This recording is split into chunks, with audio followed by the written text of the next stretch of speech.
Chapter 17. Mr. and Mrs. John Knightley were not detained long at Hartfield.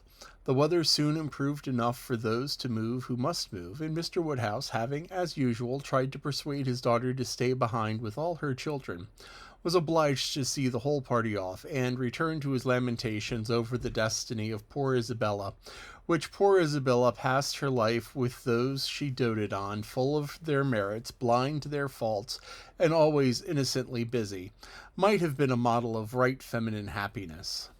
The evening of the very day on which they brought the note from Mr. Elton to Mr. Woodhouse, a long, civil, ceremonious note to say, with Mr. Elton's best compliments, that he was proposing to leave Highbury the following morning in his way to Bath, where, in compliance with the pressing entreaties of some friends, he had engaged to spend a few weeks, and very much regretted the impossibility he was under, from various circumstances of weather and business, of taking personal leave of Mr. Woodhouse, of whose friendly civilities he should ever retain a grateful sense, and, had Mr. Woodhouse any commands, should be happy to attend to them. Emma was most agreeably surprised. Mr. Elton's absence just at this time was very much the thing to be desired.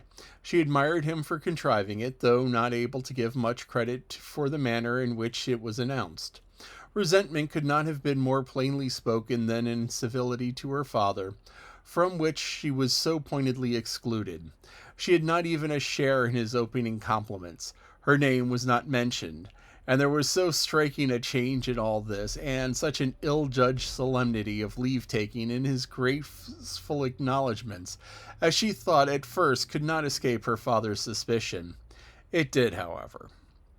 Her father was quite taken up with the surprise of so sudden a journey, and his fears that Mr. Elton might never get safely to the end of it, and saw nothing extraordinary in his language. It was a very useful note, for it supplied them with fresh matter for thought and conversation during the rest of their lonely evening. Mr. Woodhouse talked over his alarms, and Emma was in spirits to persuade them away with all her usual promptitude. She now resolved to keep Harriet no longer in the dark.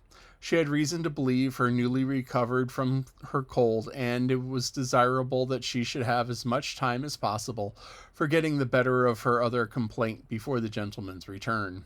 She went to Mrs. Goddard's accordingly the very next day to undergo the necessary penance of communication, and a severe one it was. She had to destroy all hopes which she had been so industriously feeding, to appear in the ungracious character of the one preferred, and acknowledge herself grossly mistaken and misjudging in all her ideas on one subject. All her observations, all her convictions, all her prophecies for the last 6 weeks. The confession completely renewed her first shame, and the sight of Harriet's tears made her think that she should never be in charity with herself again. Harriet bore the very intelligence well, blaming nobody, and in everything testifying such an ingenuousness of disposition and lowly opinion of herself as must appear with particular advantage at that moment to her friend. Emma was in the humour to value simplicity and modesty to the utmost, and that all that was amiable, all that ought to be attaching, seemed on Harriet's side, not her own. Harriet did not consider herself as having anything to complain of. The affection of such a man as Mr. Elton would have been too great a distinction. She never could have deserved him, and nobody but so partial and kind a friend as Miss Woodhouse would ever have thought it possible.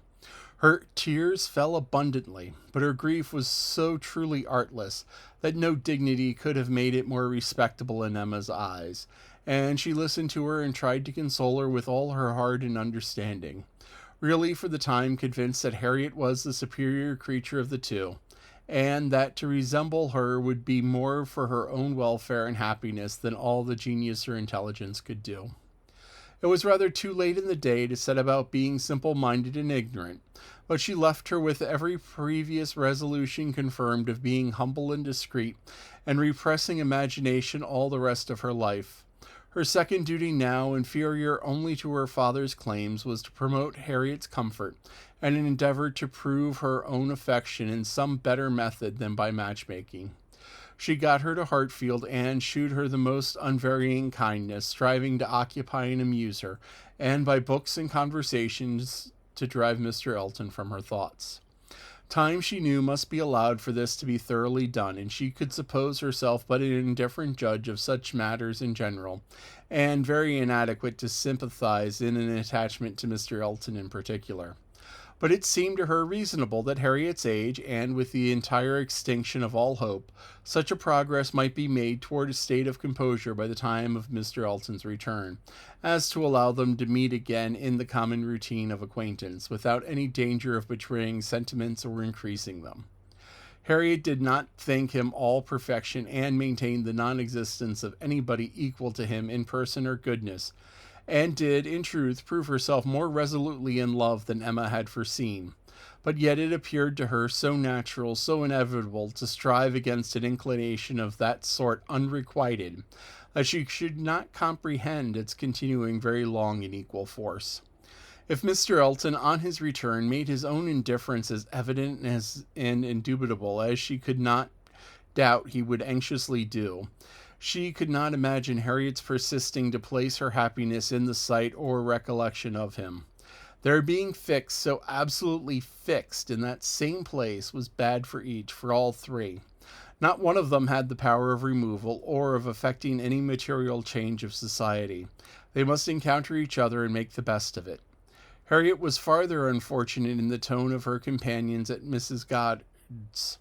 Mr. Elton being the adoration of all the teachers and great girls in the school, and it must be at Hartfield only that she could have any chance of hearing him spoken of with cooling moderation or repellent truth.